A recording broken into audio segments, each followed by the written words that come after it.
Have you ever wondered why some real estate agents perform at ultra-high levels every single year? Welcome to the Unstoppable Agent Podcast with your host, Richard Fournier. Each week, we interview real estate agents from around the world who are constantly ranked in the top 1% of the real estate industry.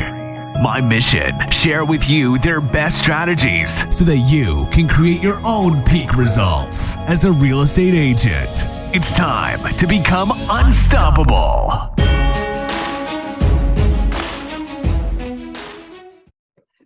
Well, hello and welcome back to the Unstoppable Agent Podcast. I'm your host, Rich Fournier, and today I am super pumped. To be honest with you, I've tried to get this amazing human producer extraordinary on my last podcast, Peak Results Academy podcast, but time never worked out in the right way. So I'm super excited to have you here today. Amy Flowers from Royal LePage in Milton. Thank you so much for being with us today. Thank you for having me. This is wonderful. I'm very excited to be here. Oh man, I'm really pumped because this podcast is about what creates an unstoppable agent, what creates an unstoppable human in this business of real estate. And we have chosen to only spend time with the top 1% in the industry. And there's a reason for it. Not that everyone isn't important, but what I've come to understand, this industry is so very challenging. It looks great on TV, but to perform at a very high level, which you have done consistently over the years, I got to get deep inside your brain to figure out what you've done in the past, what you did to get to where you are today, and what you're doing in the future. So thank you for being here and spending time. Thank you. Just kind of give our audience a little view, because some of our audience is international. We're going to have a lot from the United States. And so Milton, Ontario is west of the GTA, Toronto. It is part of the GTA, which is the Greater Toronto Area, but is west of Toronto. Currently, Amy Flowers and her team is ranked 9th out of 20,000 agents with a company called Royal LePage, which is predominantly a Canadian brand, but 9th out of 20,000 and top 1%, absolutely in the industry. And so it kind of gives you an idea of who you're speaking to today. In lieu of time, because you are extremely busy, how long have you been in this industry for now, Amy? Just over 20 years. I came to Milton, which is, at the time when I got here, it was about 50,000 people. Today, maybe about 120,000 people. So we're still a small town. But I came here, didn't know a soul, started a business just over 20 years ago. And yeah, look at where we are today. This is spectacular. I love our business. I love our team and our town. I couldn't ask for anything better. I mean, you're running a team of, I think, around 19 people on your team now, which is an extraordinarily difficult task. Let's be honest with you. So if you don't mind sharing with us, why did you choose real estate? What was it about the industry that made you want to jump in the game? Sure. Well, my husband at the time and we were young in the industry. Well, we were young just in general. And we went to dinner one day at a girlfriend's house, and she just started talking about her job and what she did and how she loved real estate and how gave her so much freedom. And it gave her the opportunity to make as much money as she wanted, make as little, work whenever she wanted. I'm like, wow, this sounds amazing. And on the ride home, my husband was not happy in his job. And so I kept saying to him, you should do this. You should, maybe I should do this. Wait a minute. So that's kind of how it happened. We started together. We took our courses together back in 2001, maybe. Right. And we took the courses together, and then it just made sense for me to quit my job first because he had better benefits than I did. So I quit my job and kind of went off running, and it's kind of history from there. Yeah, it was just really easy from then. There was no pain, no suffering, no drama whatsoever, right? It was just perfect. Sure. Yeah, let's just quit our jobs and start something totally new when you're 25 years old.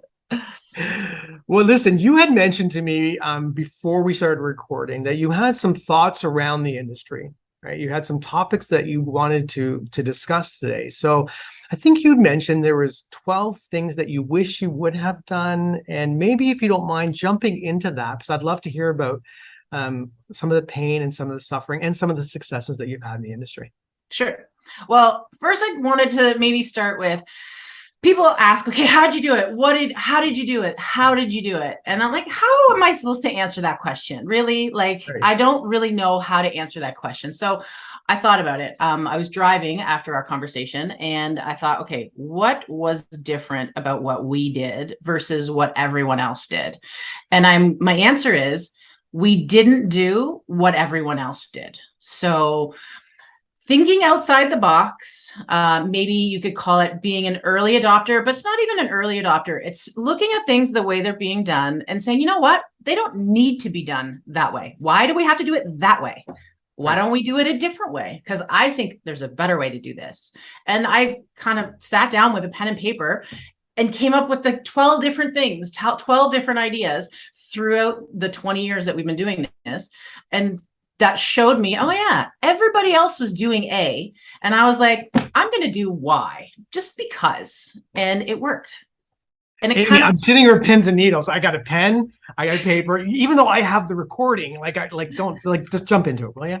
Okay. So in order to do this, the purpose of doing this, of why I think it's important to explain all of these things, is not so I can brag and say, oh, I was part of the evolution of real estate, whatever.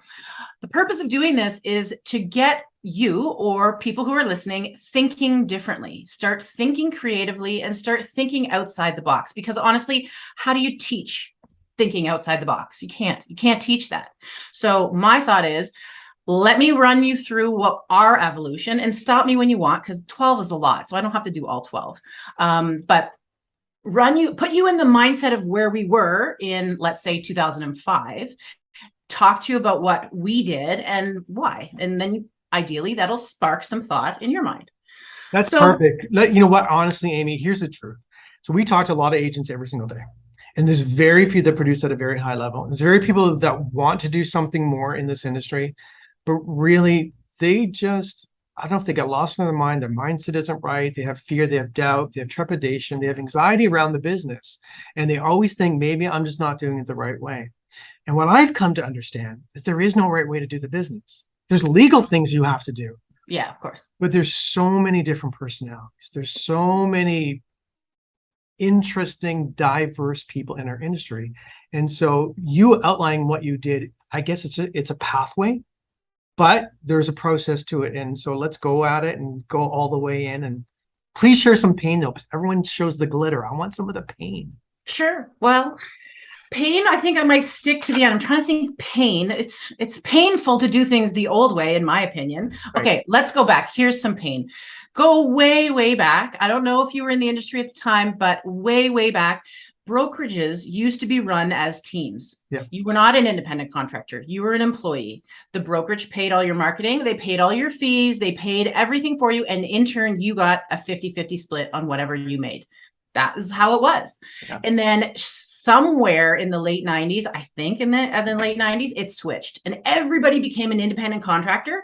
And now you made 100% of your commission, which is great, but you also had all of the expenses as well. So here I am sitting as a new agent in 2005, and I understand that this big change has happened in the industry, and we have this ability now to do whatever we want, market however we want. We can say whatever we want. And everybody was saying the exact same thing.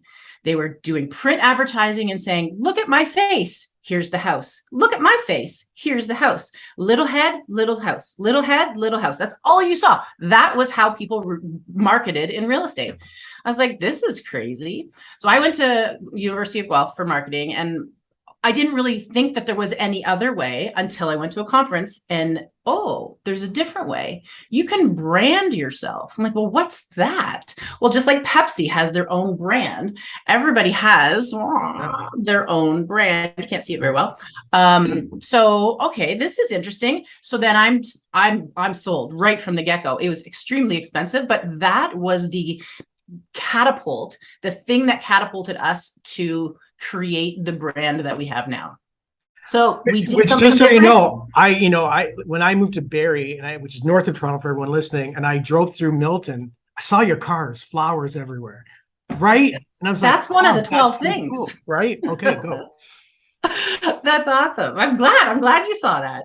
So that's the first one, is doing something different. I didn't want to advertise little house, little head, little house, little head. So we branded and we became something different. Let's go back again. So now we're back in 2006, and we are in a small town. It's a small office, and I'm walking around and I'm seeing these agents. They're busy. They're putting up their sold signs. They're putting up their for sale signs. They're taking pictures of houses. They're doing data entry. They're doing they're doing everything. I'm like, that's great that you're all, but why? Why do you have to be so busy? I'm like, why doesn't somebody do this extra work for you? We hired an assistant, and that was kind of unheard of at that time. Yes, it's all common now. People do it all the time now. But at that point in 2006, there were very few unlicensed assistants. And it kind of came about because somebody walked me through a process, and they just said, you know what, do this exercise, Amy. Figure out how much money you made last year and divide it by the amount of hours that you worked. I'm like, oh, okay. So if you haven't done this exercise, you should definitely do it. So I did this 16 years ago, and I came out that I was worth $248 an hour. That's pretty good when I was 20 some odd years old. So then from there, I went and reevaluated every aspect of the business. And I thought, is this worth $248 an hour for me to be doing this? Because if it's not, sending out calendars, labeling envelopes, doing whatever those tasks were, if it wasn't worth $248 an hour, I had someone else take care of it. So you cut it out right away. I cut it out. Yeah. And it was at that time, it was a big deal. Oh my God, Amy has an assistant. She thinks she's so special. What is she doing? And I'm like, no, I'm not special. I just don't want to spend my Saturday afternoon going around delivering feature sheet and putting up sold signs. Yep. Somebody else can do that.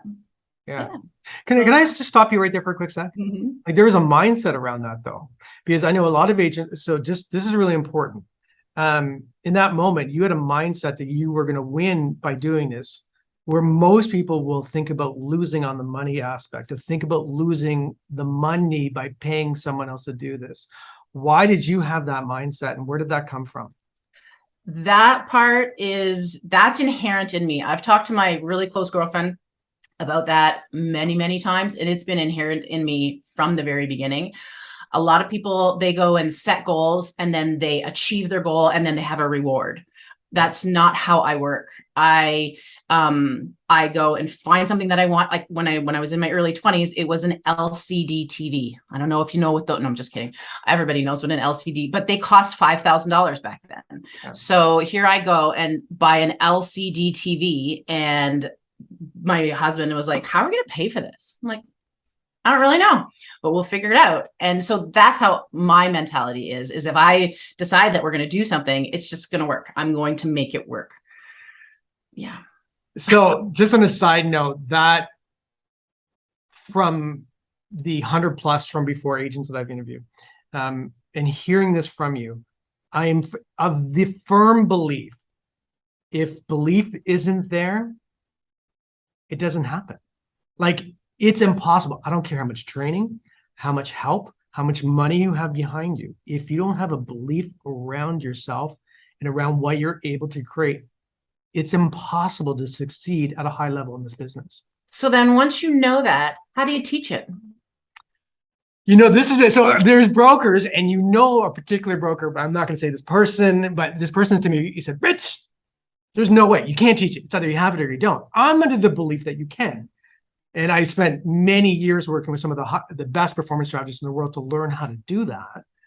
But it requires somebody to ask themselves one particular question: am I willing? Am I willing to change my brain? Okay. If I'm not willing to change my brain, it's a whole process. But if you can't do that, if you can't change your personality, you can't change your personal reality. It's impossible. Right? So you're unique, right? That is a unique way of being.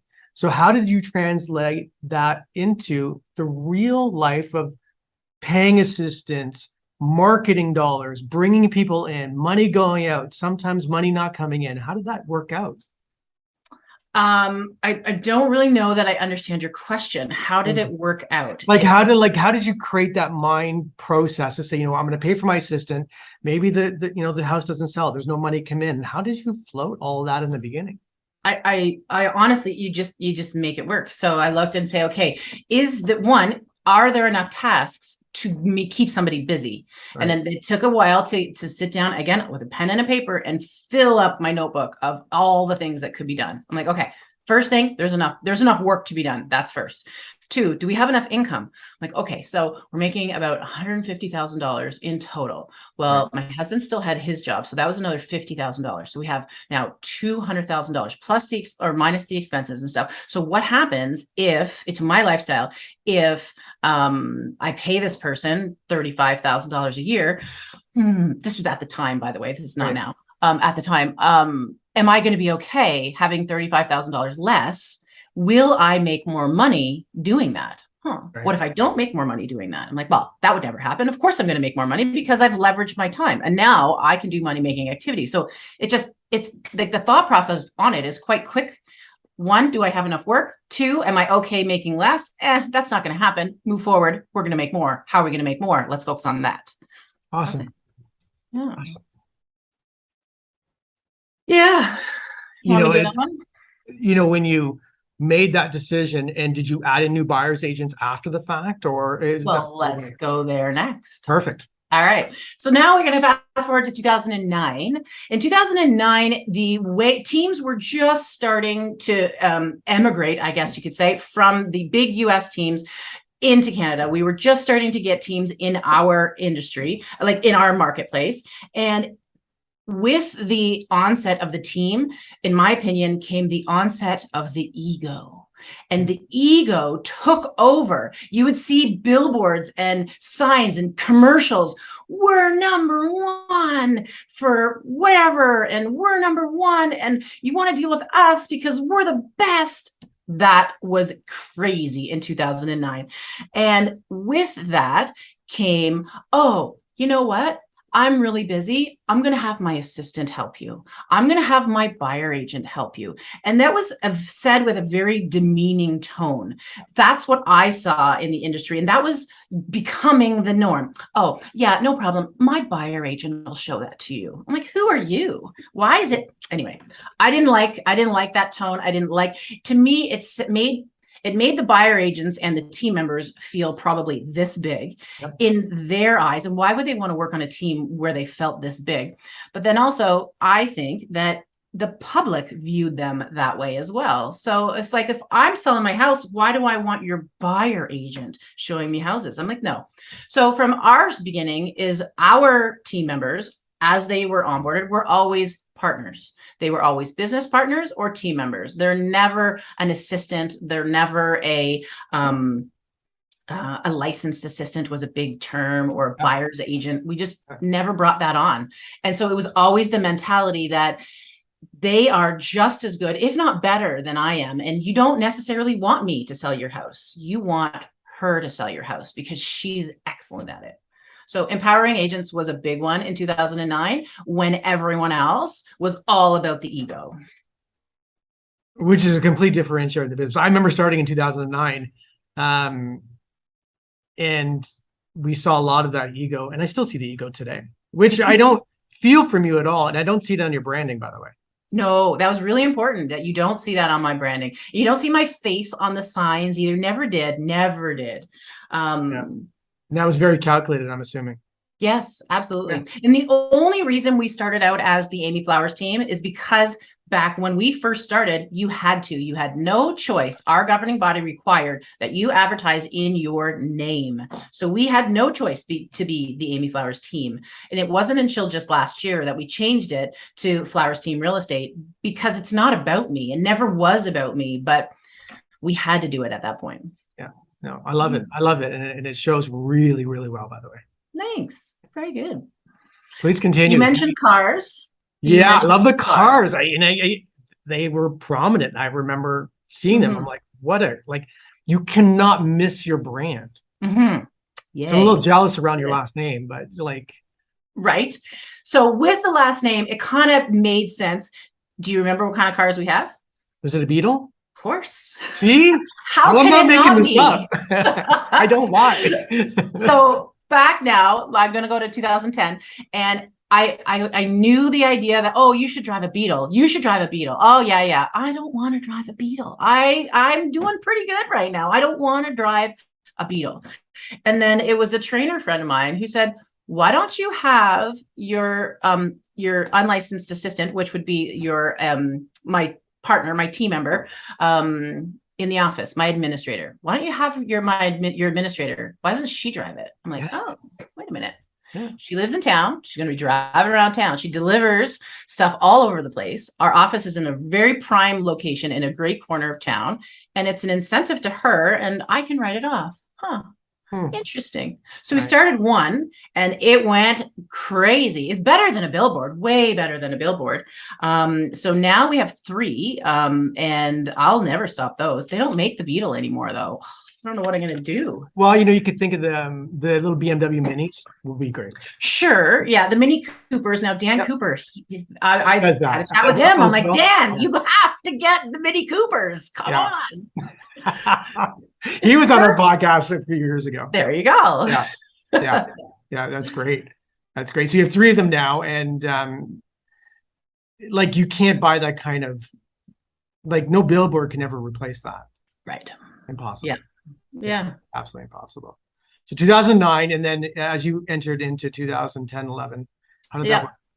Well, that's what, so that brought there. And then the next thing to happen, which was a really pinnacle one in our business, after the branding was probably the most important. The second one being the client care department.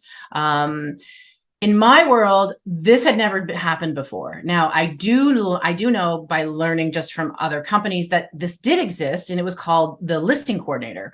We didn't have that in Canada, though. So I thought I just reinvented the wheel and created this whole thing by myself. But anyway, it was a department that was all centered around things that you can either say I didn't like to do, or that I wasn't good at, or if you want to be politically correct and say it, you would say that things that didn't come naturally to me. Right. So it started out having someone do things like small talk with clients, doing the after sale program, the anniversary program, dealing with clients front facing, but not selling houses. Right. That was the one thing. And it morphed really quickly into doing home inspections and problem solving. If there was an issue on closing and this needed to be done, run to Home Depot and go fix something, or get that type of thing. It's a licensed assistant is what it is. They're, again, client facing, but not selling.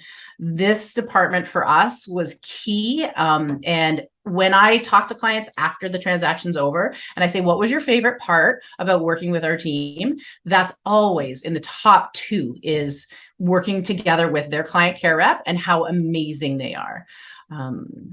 I can see that. I mean, I can't tell you how many times I've had to go and run and do things before closing, but there's a problem scrubbing granite down because a kid stained it with black Play-Doh and trying to make it happen.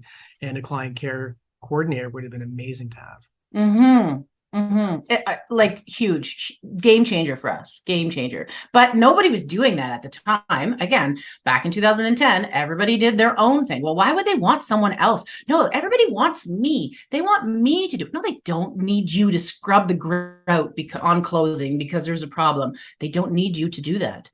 They just want it done. Yeah. I think the biggest challenge, a lot of people emotionally, they get scared to invest. But they don't have enough business on the other side. Right. So they get locked in this poverty mentality that I cannot invest in the business. And that's a big one because, well, if I could, it's hard. The mentality is, well, I could do these things myself.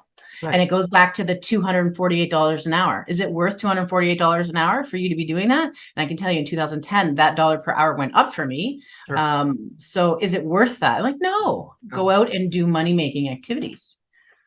And I think they do the non-money making activities because they don't want to do the money making activities. Because they're hard. Because they're hard and there's rejection and people, they want to be liked. They don't want to be disliked. Is that fair? Absolutely. Yep, absolutely. It's good. This is a good lesson for me today. Oh, it's going to be a lesson for our many thousands of listeners around Canada and the United States. Oh, that's awesome. So the next for us was marketing. Again, I went to school for marketing. I had a big passion about marketing. Then in 2011, I decided we're going to have in-house marketing, full-time, 100%. Let's do this. So same type of thing. Like nobody had in-house marketing department at all. But I looked at the tasks and I'm like, hey, do we have enough work? Yeah. Facebook was all the rage. Like, yes, we need digital marketing, social marketing, house marketing, town marketing, property. Like we needed all of that. And we were still switching from your print marketing to your digital marketing. Like not a lot of print marketing happens now, but in 2010, 11, there was still a lot of print marketing happening. So there was a lot of stuff that needed to be done. Do you do any of the print marketing today, or is this all digital? We do a little bit. We have certain pockets in our town that are predominantly baby boomers that live there. So we send out print to them. Makes sense. And we'll do feature brochures for some of the houses. Yeah. To keep as keepsakes. Yeah. So it's demographic focused, right? Who probably maybe not be as much on the digital world as, Right. Got it. Yep. But I wanted to bring that in-house so that we had control, and just like an administrator, just like a client care, just like a marketing person, I wanted to have control in-house. So that was when that happened. But after that came staging. Oh, doesn't that like change the game? Like, could you go bankrupt with staging? Pardon me? I've heard horror stories about the cost of staging. Can you educate us around this? Crazy. Right. Oh my God. Okay. So back in 2011, this is how far back where I go with it anyway. We learned a lot from the housing crisis in 2008. That was a time when houses were not selling. It doesn't matter how nice you were, nothing was selling. It was a race to the bottom. House prices kept dropping and dropping and dropping. And the US, they had it way worse than we did, but I was still going to conferences and learning from them. And what I learned from them is if you have 100 houses to choose from, what is going to have someone choose yours over someone else's? That's kind of where, in my opinion, where staging started. So we learned from that. Bringing that back to Canada, our market recovered quite quickly. And here I am trying to talk to people about staging. And who am I talking to? I'm talking to baby boomers about staging. You know how hard that is? They don't have the vision. They don't see that at all. Well, they're not buying the drapes and the furniture. Why would you do that? Don't they have vision to see? No, your buyers don't have vision. Your buyer is me, and I don't have the vision to see that. So let's paint a picture for them. Right. So finally, when I got them to be able to adopt the idea of, okay, yeah, staging, now you want them to pay for it. Right. Get the baby boomers to pay for that. Yeah, right. So it took a while to get them to understand. Once we got good at showing them, it's actually going to make you more money if you do that. Oh, okay. So now I'll do it. So then what our stager was doing is showing people, okay, I want you to go and buy this artwork and these pillows and this throw and these window coverings and this, and every house was the exact same. I want you to buy these pillows and this. I'm like, why don't I just buy the stuff and then I'll lend it to people? Right. Boom. That was, again, a game changer, because now our 5,000 square foot warehouse with bazillion dollars worth of furniture is now what our staging department has turned into. And it just from that, and it was in a short period of time. It's only been 11 years. Right. And now you hold your own inventory now. Yes. We have an entire staging company within our company. Yes. We have the building and all, like it took a lot we needed to use vertical space because the stuff is so big, and we could probably have 20 to 25 houses out at one time. Yeah, it's a beast. It's a beast. Beds and I mean, gosh, I don't even know how many beds I own. Couches, artwork, everything. So you hear an agent today, an agent's hearing this. Let's just kind of pull back just for a quick second. Yeah. So an agent's hearing this, they're getting started in the industry. They're losing their mind in a moment right now, right? They're really going, there is no way that I can compete against Amy Flowers. Well, you don't have to do it the way that I did it. Again, it was slow. Here we are, 2011. I'm still like 10 years in the business at this point. Right. So there was a build up to it. It didn't just all start. Yeah. That's why I wanted to bring a chronological here so you can see that Right. no, it didn't all just start all at once. And you know, so far I'm taking away mindset is like rock solid about performance, really goal focused, not living in the past, always looking forward to something extraordinary, living beyond the current circumstance always, and say, where are we going, and how are we going to show up in the future? And that seems to be something unique in this segment of the market. Right. Yeah. It was no question. If we're going to do it, it has to be done right. And if there's problems, I personally enjoy when we go through the motions and there are problems, because that means I get to fix them and get to figure out ways that these don't happen again. I'm very structure oriented, and I'm very system oriented. Actually, that's one of the things I haven't put in my notes here, but very, very system oriented. And do you find, like, so when you look at, say, 25 houses, are you staging every single listing that you bring to market today? Is that like full on staging? If the clients choose the staging package, then yes. Yes. Right. So there are packages. Because not every house needs it, to be completely honest. Most do, but not every house does. And there are still some who do not believe in it. And I don't want somebody to choose another agent just because we force them to stage. No, if you don't want to stage, you don't have to. That's fine. Got it. And then, of course, there's corresponding packages, depending on what services you bring to the table. For sure. Got it. That makes a lot of sense, actually. Yeah. And so as you entered past the staging process, I mean, that was a key differentiator in your business. Client care is a key differentiator in your business. And all during this time, if you don't mind me asking, what has been your prospecting style to bring business in to support this behemoth machine that you created? Marketing, for sure. At the very beginning, we did a lot of the old school cold calling and crap like that, the open houses and that kind of stuff, for sure. Open houses have always been a big one. Repeat and referral, for sure. But we're a marketing team. That's how from the beginning, that's in me, from school, from everything I believe in. It's the brand and the marketing side of things. Is this inside call center thing a reality in the Amy Flowers team? That's number 2. Oh, that's sorry, number 2 here. So right now I'm at number 8. Okay, I'll stop. Number 9. So first, let me get to number 8 because it's in chronological order. And if you take me out of order, then I'll go crazy. Okay. 2013. Actually, even right to now, if you were to think of an open house sign, what does an open house sign look like? A rider. That's it. A rider on the sign itself? Yep. On Sunday afternoon and you're driving around, what does an open house sign look like on the corners of the road? Oh, you're talking just the little A signs. Yeah. Yeah. They're like this far off the ground, like a couple of feet off the ground, and they're little A-frame, and they say open house, Amy Flowers team, come this way. Yep. Well, why do they have to be that way?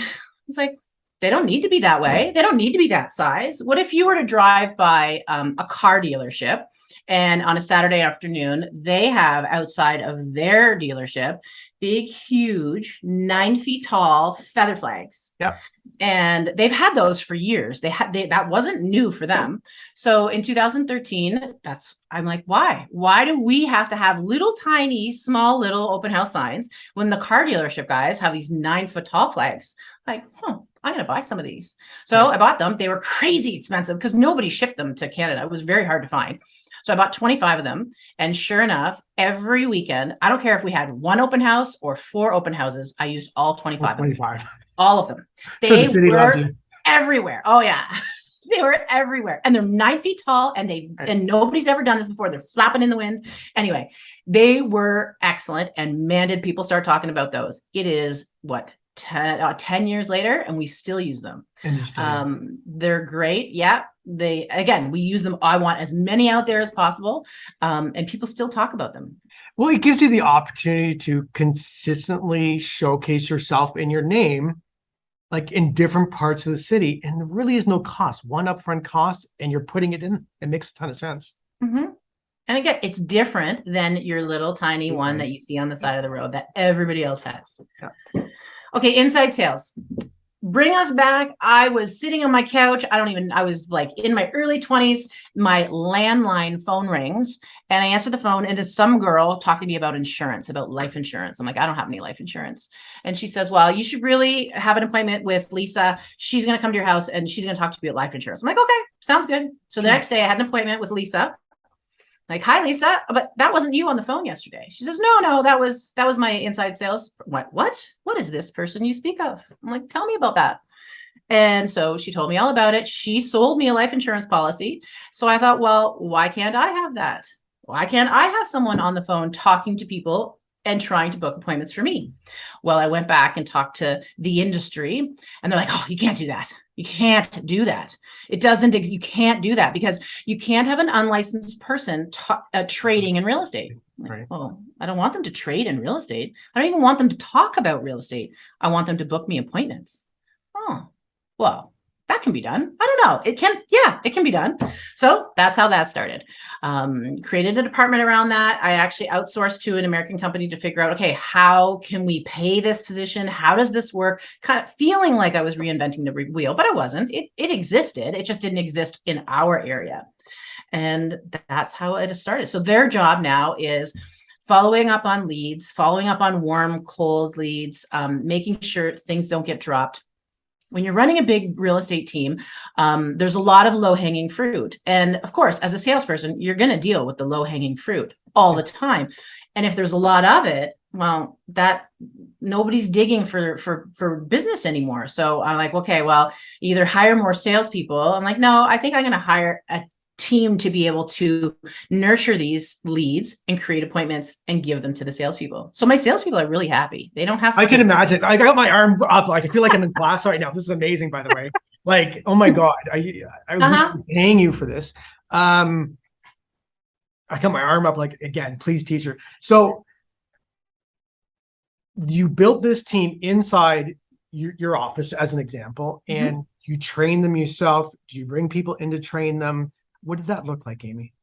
We've had, coaches in the past for myself. We've had coaches for our team members. Yeah. One of the women, amazing women on my team who runs the team, my partner who runs the team with me, she is a coach and she does outside coaching for people with regards to specifically teams. I see. Yeah, so she does that. So she also coaches our sales team as well. Amazing. Absolutely amazing. And how many inside ISAs do you have? Right now, one. Yeah. Like, do they do a lot of dials in a day? Like, I've seen some teams, like somebody I talked to, they were doing 350 to 400 a day. No, not that much. No. And it's a lot of digging and finding as opposed to casting a big, huge net and calling just everybody. Got it. Okay. Yeah. That's amazing. And some of the in this business, is coming in from your different digital marketing spaces where emails, phone numbers, and names are coming through, and you're putting them in a database and following up through that process. Yeah, exactly. Got it. Yeah. Okay. Awesome. Yeah. That's really good. It's funny, like you see an agent and they're like, well, I don't know who to talk to, or I don't know how to get this process started. Like, they really do have to go through a grind. Like, it's just not going to be magical. Like, and I think, and some of the agents I talk to, they're like, are people really prospecting this much? I said, if they're not prospecting, they have someone else who's prospecting this much for them. You can't get away from conversation. It's never going to go away. So here you go. Exactly Person right. who runs, top 9 team in the country and still prospecting and lead generating. Absolutely. 100. You have to. You have no choice. In my mind, there's 3 ways to prospect. You're going to either pay for it. Yep. And you're going to either do that in the form of marketing. It could be marketing to a bunch of different mediums, but marketing. You're going to talk on the phone, and you're going to go and do it yourself in hard conversation, or it's past client and referral marketing, that type of thing. And that past client referral marketing is a given as long as you take care of them, but you're still having those conversations and having to keep the relationship going, right? That's why we have the client care department. And I Right. can tell you, anybody who's running a team, here's a little tidbit I forgot to say. Anybody who's running a team and they're worried about turnover, if one of my agents leave, then all their clients leave with them. But I can tell you, if you have a client care representative representing your team, now the relationship between the client and is now the relationship is now between the client and the team. It's not necessarily between the client and the agent. So you're going to be able to keep, like, agent turnover, yes, is going to be a thing. And ideally, we want to minimize that as much as possible. But in the event we can't, the clients at least are going to stay loyal to the team because of that relationship. You've created a new fence. Yeah, I got it. I've fallen prey to that. So that's a good lesson. Amazing lesson, actually. Yeah. Okay. Amazing lesson. Client care, inside sales rep, marketing. Yeah.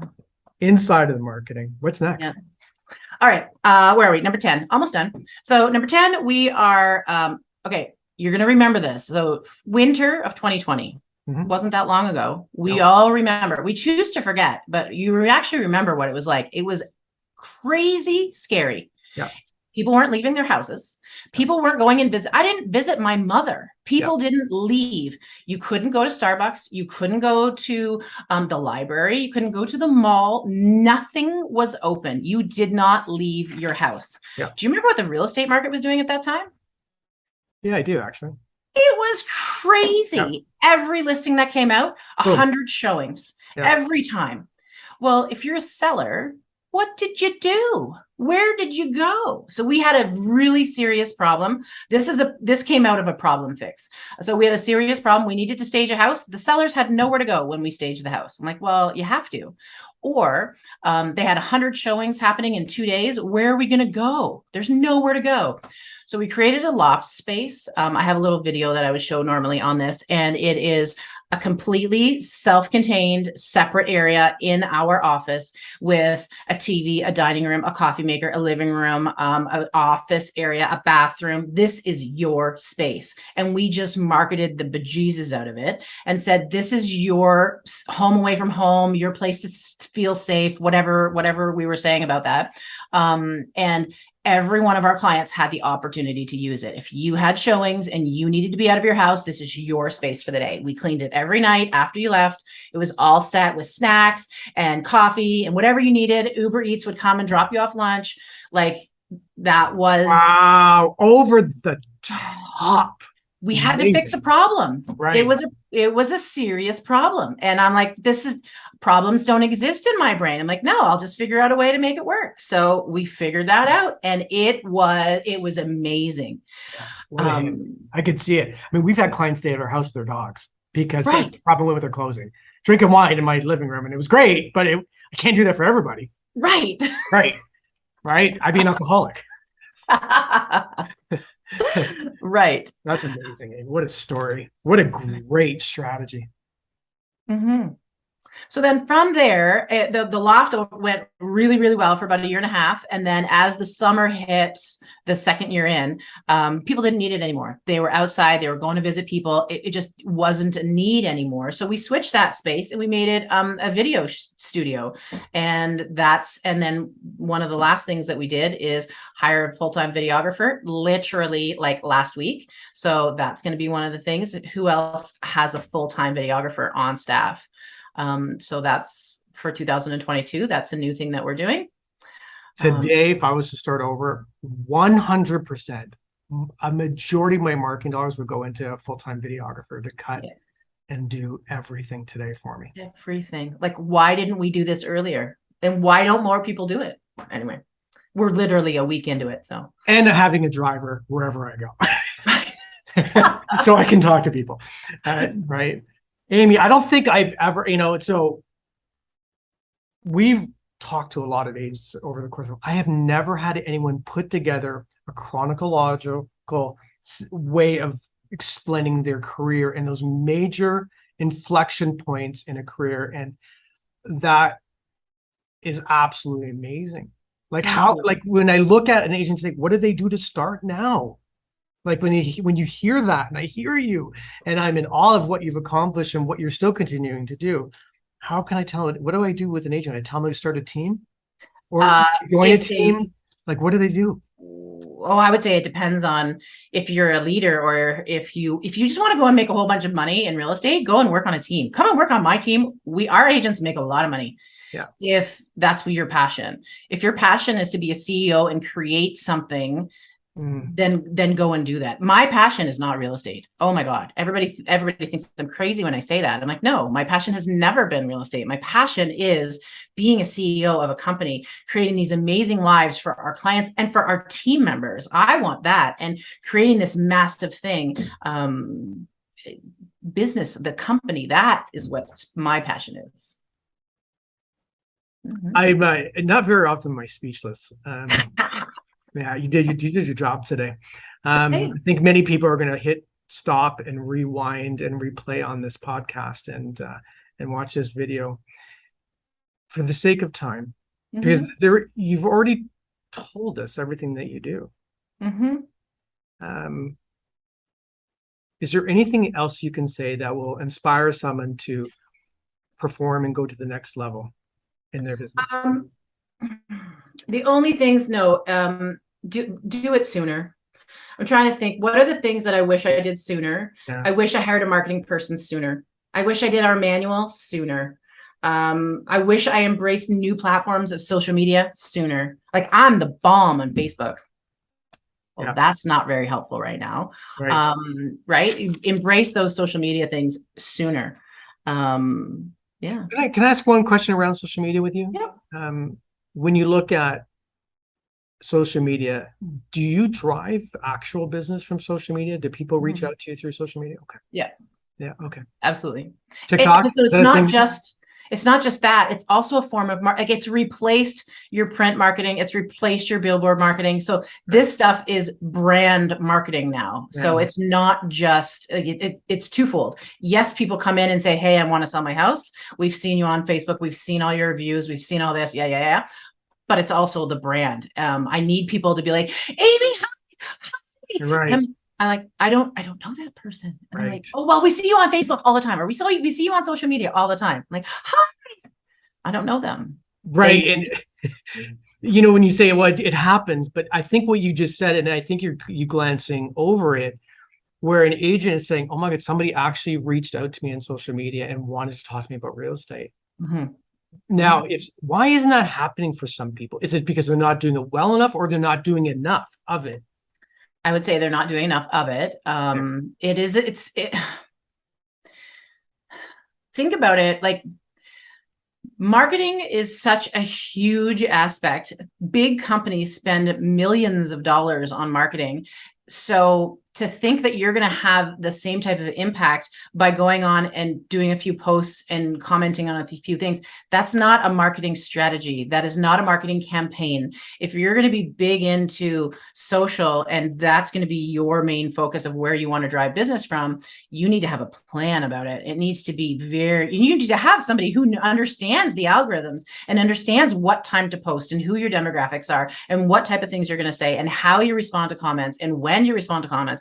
That type of stuff. Just going and posting and expecting people to come to you, that's not a business strategy in my mind. No, I agree with you, because it is overwhelming. It's overwhelming for a lot of people. And I think that new agents should actually consider joining a team right away. I really believe that. Because most of them are just going to get churned out over 2 years and they're out. Yeah, I agree. Do it sooner. Do it faster, take chances, don't worry about making mistakes. That's kind of the messaging I'm hearing. Yeah. My big thing too, question why. Why are things done this way and can they be done differently? And if you can think of a better way, implement it and run with it. And if it doesn't work, so what? Then you just change it up, go back and do something else. Yeah, I think people get really scared about what other people think about them, and that's why they don't even execute on it. Oh, I could tell you, walking down the hall in my office when I hired my first assistant, my administrator, what I got from people and what they said was crazy. They thought I was crazy. Yeah, I think team leaders have to have a very, very tough skin. I think like today, in the amount of opinions that are free flowing, the keyboard warriors, I think a team leader has to have their head on straight and really understand why they're doing what they're doing and where they're going. Or else it can get tough out there. I appreciate you. I appreciate you taking the time. You can't buy time, so I appreciate it. Thank you very much for being such a professional. And any last words before we let you go for the day? It was my pleasure to be here. I appreciate your being able to sit and talk to you, and anyone who spends their time and listens to what we have to say. Thank you very much. I appreciate it. And the best way to get a hold of you, Amy? Online for sure. Online. We'll post all your particulars in the show notes, etc. But again, thank you, and we really appreciate it. And thanks for leading the way in so many different things, and thanks for being kind of a person to watch in the industry who's doing it right and taking care of their clients. Thank you. I appreciate that. Thanks for tuning in to today's show. If you like what you've heard and you're interested in creating a quantum leap in your real estate business, here's what I want you to do next. Head over to www.theunstoppableagentprogram.com and book an appointment to speak with our team. We'll get on a Zoom call with you for about 30 minutes and get you crystal clear on 3 things. Number 1, what do you really want out of your life and your business? Number 2, what is not working for you today? And number 3, the exact mindset strategy you should be using to create massive change in these areas. Remember, creating massive, consistent results in your real estate business does not happen by itself. You need expert guidance to make it happen. We're helping clients all over the world create peak results in their real estate business. To see if we can help you do the same, head over to www.theunstoppableagentprogram.com. We'll chat soon.